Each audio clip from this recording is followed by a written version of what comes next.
Star allrounder Mumbai Indians captain Hardik Pandya గొప్ప మనసు చాటుకున్నాడు. ముంబైలోని వాంఖడే స్టేడియానికి చెందిన 11 మంది గ్రౌండ్స్ మెన్ కు తలో 10 లక్షలు అందజేశాడు. ఈ మేరకు వారికి ఈ చెక్కులు అందజేశాడు. తద్వారా కొన్ని నెలల క్రితం గ్రౌండ్స్ మెన్ కు తాను ఇచ్చిన హామీని నిలబెట్టుకున్నారు.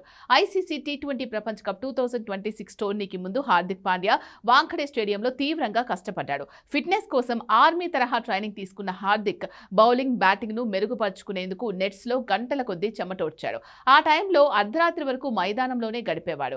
హార్దిక్ ప్రాక్టీస్ కోసం అక్కడి గ్రౌండ్ స్టాఫ్ తమ విధులు ముగిసినా కూడా అదనపు గంటలు వేచి ఉండి అతనికి కావలసిన సౌకర్యాలు సమకూర్చేవారు. నెట్స్ సిద్ధం చేయడం నుంచి పిచ్ పర్యవేక్షణ వరకు సిబ్బంది హార్దిక్ కు ఎంతో సహకరించారు. ఆ టైంలోనే హార్దిక్ వారందరికీ మంచి గిఫ్ట్ ఇస్తానని చెప్పాడు. ఐసీసీ టీ20 ప్రపంచ కప్ 2026 లో టీమిండియా విజేతగా నిలవడంతో పాటు హార్దిక్ పాండ్యా మెరుగైన ప్రదర్శన కనబర్చాడు. దాంతో గురువారం ముంబై ఇండియన్స్ ప్రాక్టీస్ సెషన్ ముగిసిన తర్వాత హార్దిక్ పాండ్యా ఆ 11 మంది సిబ్బందిని పిలిచి ఒక్కొక్కరికి 10 లక్షల రూపాయల చెక్కును అందజేశాడు. తన ఎదుగుదలలో భాగమైన సిబ్బందిని గుర్తుంచుకొని మరీ వారిని సత్కరించిన హార్దిక్ పాండ్యాపై సర్వత్రా ప్రశంసల జల్లు కురుస్తోంది. చెక్కులు అందుకున్న సిబ్బంది హార్దిక్ పాండ్యాతో కలిసి దిగిన ఫోటోలు నెట్టింట వైరల్ గా మారాయి. హార్దిక్ పాండ్యాను నెటిజన్లు రియల్ హీరో అని కొనియాడుతున్నారు.